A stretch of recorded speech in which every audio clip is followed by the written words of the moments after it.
Assalamualaikum warahmatullahi wabarakatuh. Eh, Perkenalkan, nama Heri Prasetyo, NIT 2002-0102, Prodi S1 Teknik Dirgantara, dosen pengampu Edi Sylvian, ST, MM, PhD. Jadi saya di sini akan menyampaikan presentasi dari tugas saya, tugas 5, pengantar teknik Dirgantara. Jadi untuk tugas 5 kali ini temanya adalah robot terbang. Jadi judul yang saya ambil yaitu tentang drone waterproof. Apa sih drone waterproof itu?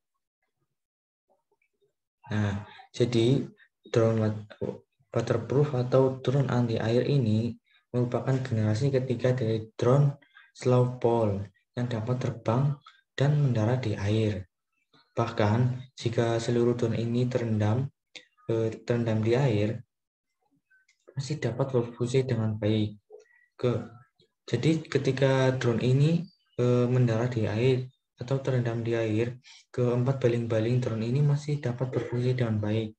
Tidak seperti drone-drone pada umumnya yang tidak dapat mendarat di air maupun jika terendam di air drone biasa tipe yang bukan waterproof itu baling-balingnya juga tidak dapat berfungsi. Tetapi berbeda dengan drone waterproof ini. Drone ini masih keempat baling-balingnya masih dapat berfungsi dengan baik pada saat drone ini mendarat di air. Drone ini tidak hanya dapat bertahan atau mendarat di air tawar saja, tetapi juga dapat mendarat pada laut atau air asin. Jadi drone ini dibuat dengan bahan anti karat. Jadi sangat aman untuk mendaratkan drone ini pada air asin atau laut.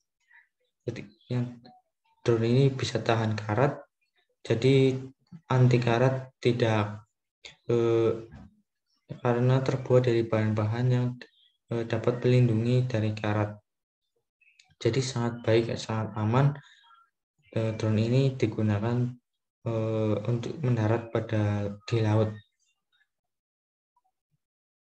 Nah, drone anti air ini merupakan salah satu inovasi yang dapat digunakan untuk membantu penyelamatan untuk kapal yang tenggelam, misalnya, ataupun untuk pesawat yang mendarat darurat di laut. Dan biasanya itu ada pesawat-pesawat yang mendarat darurat di air ataupun di laut. Karena drone ini juga dapat membawa pelampung untuk korbannya yang di laut.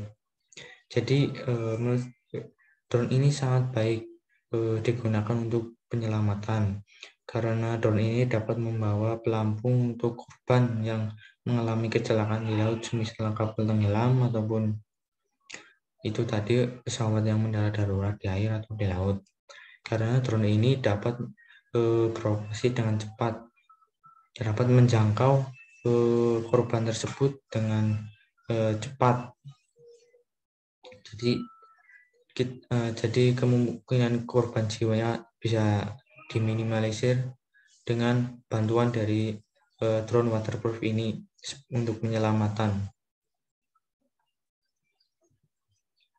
Ya, dari kesimpulan di atas, dari keunggulan-keunggulan drone waterproof tersebut, menurut saya teknologi drone waterproof ini juga dapat diterapkan di Indonesia karena Indonesia merupakan negara kepulauan yang 75%-nya itu terdiri dari lautan atau perairan. Alasannya yang lain juga karena kan di Indonesia ini mayoritas itu kepulauan ya. Jadi banyak juga masyarakatnya itu menggunakan transportasi laut seperti kapal atau perahu.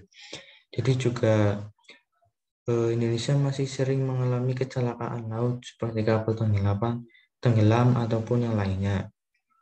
Oleh karena itu, drone waterproof ini juga sangat baik diterapkan di Indonesia karena dapat untuk membantu penyelamatan, untuk membantu SAR, atau penyelamatan korban-korban kecelakaan kapal